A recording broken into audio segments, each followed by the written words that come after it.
Assalamualaikum warahmatullahi wabarakatuh. Perkenalkan, saya Zidan Anugrah Dwi Saputra. Di sini saya akan melakukan presentasi dari materi konsep pengakuan akuntansi pajak atas investasi pada entitas anak dan properti investasi dari mata kuliah akuntansi perpajakan. Baik, langsung saja ke materinya. Materi presentasi hari ini ada 5. Yang pertama, akuntansi pajak atas perolehan aset tetap. Yang kedua, akuntansi pajak atas penjualan dan sewa aset tetap.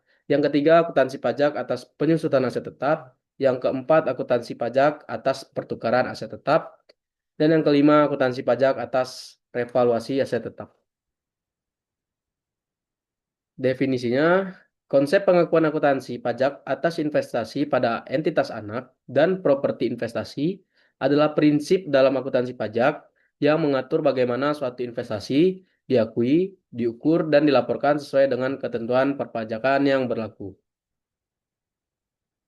Materi yang pertama, akuntansi pajak atas perolehan aset tetap.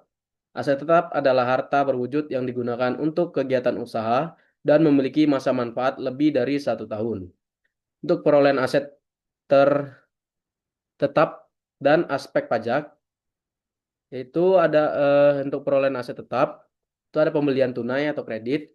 Yang kedua ada hibah atau sumbangan. Yang ketiga pertukaran aset. Yang keempat pembangunan sendiri. Untuk aspek pajak, harga perolehan sama dengan harga beli ditambah biaya tambahan yang termasuk angkut, instalasi, dan lain-lain menjadi dasar penyusutan fiskal. Untuk pajak terkait, PPN 11% jika PKP bisa dikreditkan. Dan PPh pasal 22 tergantung jenis transaksi. Dan untuk contoh, PT Maju Jaya membeli mesin, harga beli 100 juta rupiah, dan ongkos kirim sebesar 5 juta rupiah. Biaya instalasi sebesar 5 juta. Perhitungan harga perolehan, 100 juta ditambah 5 juta ditambah 5 juta sama dengan 110 juta.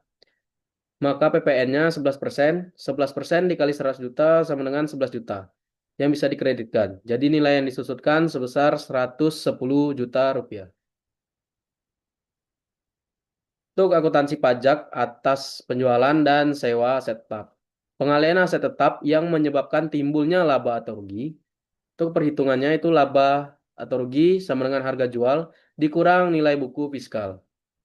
Yang untuk pajak itu termasuk objek PPh badan, tarif umumnya 22%. Jika tanah atau bangunan, PPh final 2,5% dari nilai transaksi. Itu sewa aset tetap, itu definisinya pendapatan dari penyewaan aset tetap kepada pihak lain. Pajaknya umumnya dikenakan PPh pasal 23, sama dengan 2% dari bruto, jika bukan tanah atau bangunan. Untuk tanah dan bangunan, PPh finalnya sebesar 10%. Sini contoh lagi, mesin dijual seharga 80 juta rupiah, nilai buku fiskal sama dengan 60 juta rupiah. Itu perhitungannya laba 80 juta dikurang 60 juta, sama dengan 20 juta rupiah.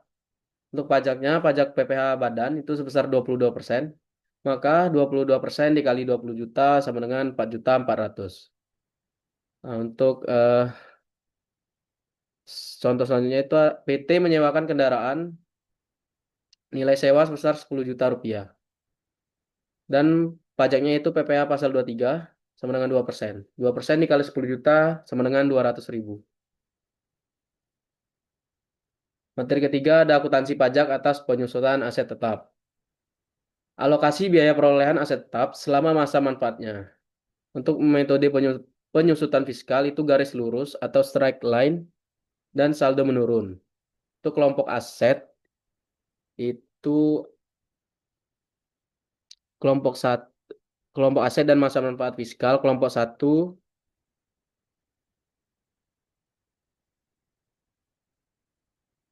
itu ada masa manfaat 4 tahun dan untuk tarif garis lurus sebesar 25% per bulan per tahun dan tarif saldo menurun sebesar 50% per tahun. Untuk yang kelompok 2 masa manfaat 8 tahun, tarif garis lurus 12,5% per tahun, dan tarif saldo menurun 25% per tahun.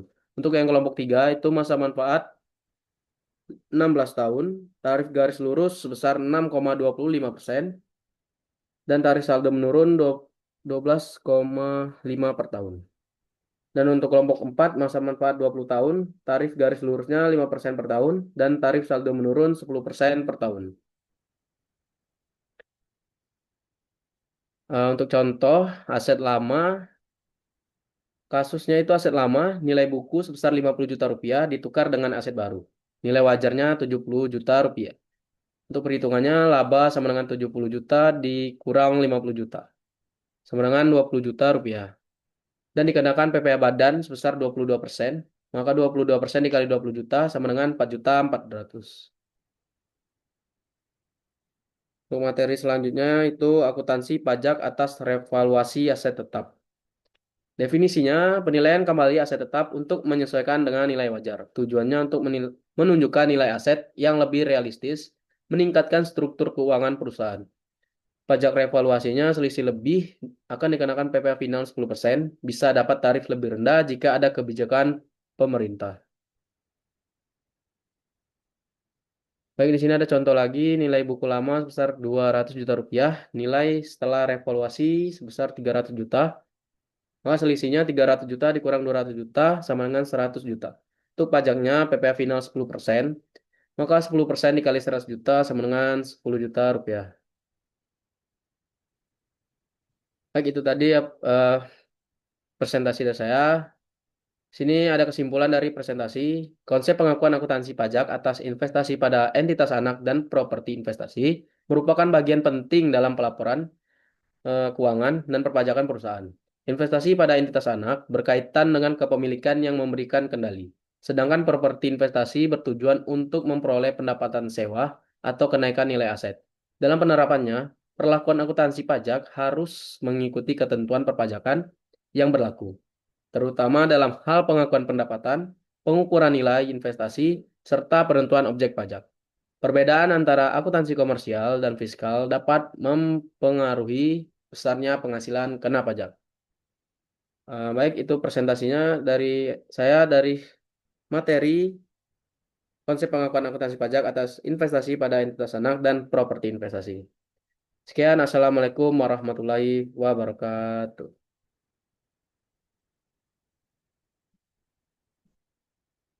Oh iya, dari tadi.